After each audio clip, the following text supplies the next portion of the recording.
Inside Wembley, England followers, many without tickets, storm the turnstiles. With stewards overwhelmed and the police absent, others appear to take the law into their own hands.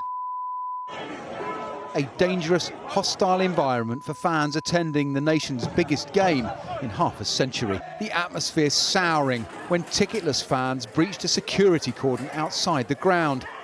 The Metropolitan Police has made 86 arrests, and around the country police reported almost 900 football-related incidents. You know, my first thoughts this morning are immediately with the boys that have done so well for us, and for some of them to be abused is unforgivable, really. England did not bring the Euro Championship Cup home as they were poised to do Sunday in the final of the Euro Cup. But a darkness is overshadowing the game far more troubling than the loss itself. I'm Caroline Johnson, thanks for watching. Following England's loss to Italy in the final, social media was flooded with racist comments from fans and even racially charged professional analysis. Marcus Rashford, Jadon Sancho, and Bukayo Saka, three of England's black players, missed their shots in a tense penalty shootout. The vitriol also spread into the streets as passers-by caught numerous fights and violence. Kate William and their son Prince George were in attendance, and while the young prince looked absolutely heartbroken at the end, the heartbreak didn't just end there. Prince William took to Twitter to say he was sickened by the racist abuse hurled at some of England's black soccer players. But many online pointed out that this raises an interesting double standard. If you recall, his biracial sister-in-law, Meghan Markle, repeatedly alluded to the racism she experienced within the royal family, in addition to being subjected to racist headlines and coverage in the UK tabloid press. Critics of William accused the future king of being performative and selective in his anger and calls for accountability. Remember back in March when Harry and Meghan sat down with Oprah for an explosive interview heard around the world? Meghan asserted that she was prohibited internally from speaking out publicly against the racism she experienced, often met with excuses about the way things are done within the firm. That wasn't all. In that interview, they also notoriously alleged that a member of the royal family questioned how dark their son Archie's skin would be before he was born. "We're very much not a racist family,"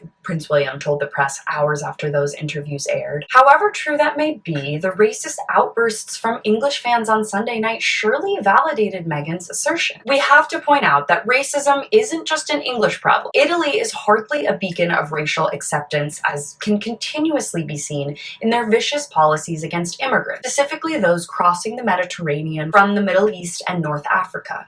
But it is a good opportunity to point out the monarchy's specific inability to acknowledge Meghan Markle's treatment as a refusal to see the problem in front of them. In an article in Al Jazeera, Patrick Gathara, a Kenyan writer and political cartoonist, points out just why England's loss feels particularly good for people across the globe in countries like Kenya and beyond. Hint, it has something to do with colonialism. The seemingly unique English mix of arrogance, feeling of entitlement, and empty bluster combined with a history of domination and abuse of societies around the globe provoke a special kind of animus, he writes, describing the particular jolt of energy England's loss gives those across the world. And my Irish background would have to agree. In today's world, there's a brilliant and much-needed reassessment of the legacy of the British Empire. Statues of slave traders and colonial oppressors are coming down across the world. So for Markle to speak up against this powerful family and bring those criticisms straight home is a real act of bravery. On the other hand, the internet sometimes sparks just as much joy as pain, and I was personally delighted to see content from Italian fans celebrating Markle and dedicating their win to her. A viral tweet captures an Italian flag with the words "Meghan, one of us" on it. That's a type of fan ribbing I think we all can get behind. Thanks so much for watching. You can follow me at CaroJohnson917 on all platforms.